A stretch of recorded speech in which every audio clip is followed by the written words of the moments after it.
तौर पे खवातीन मीडिया पे कैमरा के आगे नहीं आ सकती, माफ़ करना, क्योंकि जब मीडिया के आगे आती खवातीन अगर पूरे नकाब में आ रही है, ज़रा भी फितना नहीं है, तो शायद कुछ उल्मा मानेंगे। लेकिन खवातीन अगर सही हिजाब से नहीं है और अगर सही हिजाब से है और चेहरा दिख रहा है तो फितना के कई मुमकानात हैं। कुरान की आयत है, हिजाब में औरत के पहले मर्द को कहा गया है कुरान में। सूरा नूर सूरा नंबर 24 आयत नंबर 30 में कहा गया है कि मर्द को गुज़े बसर करना चाहिए। मिसाल के तौर पे कोई भी ख़वातीन को देखा और कुछ गलत ख्याल आया तो उसे गुज़े बसर करना चाहिए। टीवी के ऊपर अगर एक न्यूज़ रीडर आधे घंटे के लिए न्यूज़ दे रही है और 20 मिनट वो टीवी के ऊपर है, अगर कोई आदमी वो औरत को देखता है मेकअप के साथ, उसके दिमाग में कुछ नहीं होता है तो डॉक्टर के पास जाना चाहिए। कुछ प्रॉब्लम है आदमी में। आप लड़की को 20 मिनट तक देखिए, आपके दिल में हलचल नहीं होती है, मतलब आप मेडिकली बीमार है मेरे हिसाब से। वो अलग बात है, इतनी हलचल होती है, आपको आदत हो गई तो हलचल कम होती है, उसका मतलब नहीं क्या है, हलचल होना ही चाहिए। नहीं है तो आपको साइकेट्रिस्ट के पास जाना चाहिए, कुछ तो बीमारी आपके पास है। आप समझे ना, ये उसूल है। तो कुरान की आयतें गुज़े बसर करो। तो अगर ख़वातीन टेलीविज़न के ऊपर है और मैं गुज़े बसर करूँ तो मैं तो भाई गुनहगार नहीं, लेकिन ख़वातीन जो आ रही है टेलीविज़न पे, तो दो तरीके से ताली बजती है। अगर ख़वातीन हिजाब नहीं कर रही है और उसके ऊपर छिड़कानी करता है तो मर्द की गलती है, लेकिन ख़वातीन की भी गलती है, वो क्यों अपने आप को महफूज नहीं रखी, तो दोनों की गलती ताली दुआ से बचती है। अगर वो हिजाब करते हो कोई छिड़कानी करता है तो ख़वातीन की तरफ वो खातून की गलती नहीं, वो लड़के की गलती। अब समझे ना। तो मीडिया में मेरे हिसाब से, भले मैं मानता हूँ कि चेहरे का नकाब फ़र्द नहीं है, मैं वो उल्मा की बात मानता हूँ, लेकिन जो कहता है फ़र्द है अल्हम्दुलिल्लाह, जो औरतें नकाब करती है सुम्मा अल्हम्दुलिल्लाह, उसके खिलाफ होने में। लेकिन मेरे घर में मेरी एक बेटी नकाब करती है, एक बेटी नहीं करती है, अल्हम्दुलिल्लाह, मैं दोनों के साथ हूँ। आप समझे ना। इसको बोलते हैं कि इस्लाम में अगर दो राय है और दोनों बड़े बड़े उलमा की राय, मैंने कहूँगा मेरी राय फ़र्ज नहीं, तुम निकालो, मैं क्यों करूँगा उसका, वो मेरी बेटी, वो दोनों बेटी मानते क्या फ़र्ज नहीं है। एक बेटी बोलते मुझे अफजल करना है, अल्हम्दुलिल्लाह। जहाँ तक कि मेरी बीवी का सा, वो भी दाई है माशाल्लाह, बहुत अच्छी दाई है, वो भी तकरीर करती है। तकरीर का उसूल रहता है, कोई तकरीर में वीडियो रिकॉर्डिंग नहीं करेंगे, ऑडियो भी नहीं करती थी। ऑडियो आवाज़ जो है वो it doesn't come in the aura में नहीं आती, लेकिन एहतियातन मेरी बीवी बोलती ऑडियो रिकॉर्डिंग भी नहीं होना चाहिए। जब ये कोविड आ गया उसके दावती काम रुक गए, तो मैंने क्या बीवी से रिक्वेस्ट किया, औरा में तो नहीं आता है, ऑडियो रिकॉर्डिंग दो, तो ऑडियो से शुरू की लाइव टेलीकास्ट। तो मेरी अहलिया के ऑडियो भी मौजूद नहीं थी 4 साल पहले, अभी मौजूद है। अल्लाह का फजल अल्हम्दुलिल्लाह, अभी मीडिया में कहाँ भी उनका जो वो चेहरे का नकाब नहीं करती है, आने वाली थी, लेकिन कुछ वसाइल की वजह से इंशाल्लाह 3-4 दिन बाद आएंगी। तो उसूल है, वो तकरीर करते 4000 के सामने, 5000 के सामने, लेकिन वीडियो रिकॉर्डिंग ममनू है। क्योंकि अगर कोई रिकॉर्डिंग किया, अगर करता होता तो शायद वो मेरे से फेमस होती।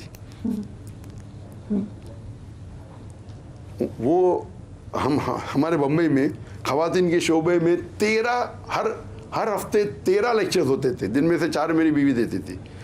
मर्द के शोबे में 2 होते थे, कभी कभी मैं एक का हैंडल करता था। तो अगर वो मीडिया पे आती थी तो हाई चांसेस थे उनकी फॉलोइंग में से ज़्यादा होती। तो लेकिन मेरी अहलिया को जन्नत में जाने का शौक़ है, मीडिया पे आने का नहीं। और कभी भी टकराव होता है, माशाल्लाह दोनों दावत के मैदान में हैं, तो वो कहती है कि आप का दावा मेरे से और इम्पोर्टेंट है, माशाल्लाह, जो हो सकता है सही नहीं है, लेकिन वो नज़रिया है। तो अल्हम्दुलिल्लाह कभी होता ही नहीं, अक्सर there is a compromise. I mean understanding चाहिए, इतने अच्छे से हम समझते हैं क्या गिव एंड टेक है। मैं चाहता था वो रह जाए, लेकिन वो चाहती नहीं है। अभी नवासा पैदा हुआ मेरा ग्रैंडसन, तो नहीं मुझे ठीक है आपकी मर्ज़ी। तो लेकिन कभी भी अगर ऐसा वक्त आया तो वो हमेशा ये नहीं मैं भी दावत करूँगी, करती है अल्हम्दुलिल्लाह। तो there never been it's more for freedom. जो कुरान की आयतें सूरह बकरा की सूरह नंबर 2 आयत नंबर 187, हुन्ना लिबासुल लकुम व अंतुम लिबासुल लहुन्ना, कि वो आप उनके गारमेंट्स है और वो आपका लिबास है, दोनों एक दूसरे के लिबास है। हम देखते हैं कि अक्सर मर्द कहते अर्रिजालु कव्वामुना अला निसा, सूरह निसा की आयत सूरह नंबर 4 आयत नंबर 134, कव्वाम है। कव्वाम का मतलब थोड़ी क्या बड़ाई मारूं, दादागिरी करूं, आप समझे ना। कव्वाम का मतलब मेरी रिस्पॉन्सिबिलिटी में ख्याल रखूं। तो जहाँ तक कि औरत का सवाल है, काम करने के लिए कोई भी काम कर सकती है, लेकिन शरिया के खिलाफ न, मॉडलिंग नहीं कर सकती, सिंगिंग करे, किसको अट्रैक्ट करे, ये जायज़ नहीं है। तो ऐसे काम करे, मिसाल के तौर पे जब वो कभी जाती है काम करने के लिए, तो it should be separate, segregation of sexes. They can't be intermingling of sex. हम जा रहे भाई, हाउ आर यू, एक दूसरे से हंसी मजाक कर रहे, लड़का लड़की बात कर रहे। लड़का लड़की बात करने की मुमानियत नहीं है, लेकिन गुज़र बसर करना चाहिए। अभी वो इंटरव्यू ले रहा था, हमेशा मैं देख रहा था मेरे भाई की तरफ, आपकी तरफ मैं देखा ही नहीं। लोग बोलेंगे कैसा है, कैसा आदमी, लेकिन टेक्निक क्या कहता है, इंटरव्यू की आँख में हाथ डालो, ये टेक्निक मैं ही सिखाता हूँ। इंटरव्यू की आँख में आँख डाल के बात करो, ये टेक्निक है, लेकिन टेक्निक से ऊपर शरिया है। तो शरिया जब मुझे इजाज़त नहीं दी आँख में आँख डाल के बात करने की ख़वातीन के और ख़ातून के, तो मैं शरिया को फॉलो कर, आप समझे ना। तो मैं नहीं देखूंगा कि आँख में आँख डाल के मेरा इंटरव्यू अच्छा रहेगा। अल्लाह के उसूल ऊँचे होते, ठीक है। इसीलिए कोई खातून आती है, डिस्टेंस रखो, अभी लास्ट इंटरव्यू में आगे पीछे रहो ज़रा। तो हमें उसूल फॉलो करना चाहिए। तो ऐसा नौकरी करना जो शरिया के ख़िलाफ़ ने बिल्कुल अलाउड है, और सैलरी भी सेम होना चाहिए जो मर्द की सैलरी है। यूएसए वो सब में खातून की सैलरी कम होती है। तो लेकिन काम करने की ज़रूरत ही नहीं, अगर वो चाहे कि मैं हिस्सा लूँ तो कर सकती है इजाज़त के साथ, और शरिया के कोई भी कानून के ख़िलाफ़ नहीं होना चाहिए। राइट। सो औरत की हुक्मरानी का भी बता दें कॉन्सेप्ट इस्लाम में। औरत की हुक्मरानी का जो सवाल है, आज की तारीख में एक हदीस है अल्लाह के रसूल की, और वो खुसूसन पर्शिया के बारे में थी कि अगर औरत लीडर रहेंगी कंट्री की, तो वो देश कभी तरक्की नहीं करेगा। ये हदीस है। उसमें भी दो इख्तिलाफ है, कुछ कहते नहीं वो सिर्फ पर्शिया के लिए था, कुछ कहते नहीं आम था। मैं मानता हूँ ये आम है, क्योंकि आप रोल देखेंगे, एक औरत का रोल और एक हुक्मरान का रोल। अक्सर माशरे में हुक्मरान मतलब प्रेसिडेंट, मतलब हाईएस्ट, प्रेसिडेंट मतलब हाईएस्ट। मैं माशाअल्लाह, अल्लाह ने जो मुझे दर्जा दिया दाई का, दुनिया के कोई भी आज की तारीख, पहले तो माशाअल्लाह बोलते, आज की तारीख में 8 बिलियन शख्स है।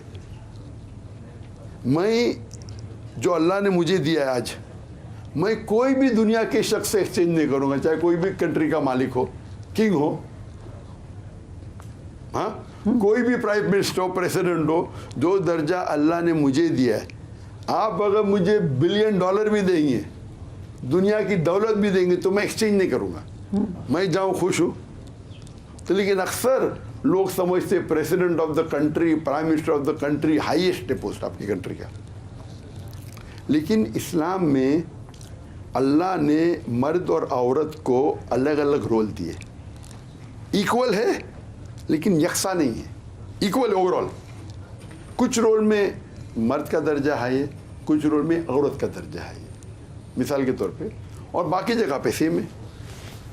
मिसाल के तौर पे अगर एक चोर मेरे घर में आएगा, तो मैं नहीं कहूँगा मैं मानता हूँ ख़वातीन के हुकूक में, I believe in equal rights. मैं नहीं कहूँगा बीवी को जाकर झगड़ा करो, मैं नहीं कहूँगा बेटी से झगड़ा करो। यहाँ अल्लाह ताला ने मर्द को ज़्यादा ताकत दी, मुझे जाना चाहिए। जहाँ तक के बच्चों का ख्याल रखने के लिए अल्लाह के रसूल फरमाते हैं कि माँ के पैर के नीचे जन्नत है। जो 9 महीने माँ अपने कोख में बच्चे को रखती है, आप उसको सोने का पहाड़ भी दे देंगे, वो इक्वल नहीं है। तो दर्जा इस्लाम में माँ को दिया गया है, क्योंकि 9 महीने अपने कोख में बच्चे को रखती है, वो दर्जा एकदम हाई है। आप उसको छोड़ के हुक्मरान करेंगे तो पॉसिबल है कि बच्चे का ध्यान रखें, कंट्री का ध्यान रखेंगे। आपको फिर कंट्री इंपॉर्टेंट है तो बच्चों को छोड़ दे, बच्चे की तरबियत कीजिए। नहीं, वो अगर वो औरत बड़ी हो गई, बच्चे बालिग हो गए, तो क्या? अभी हुक्मरान बनेंगे तो कैमरा के नज़दीक आएंगे ना।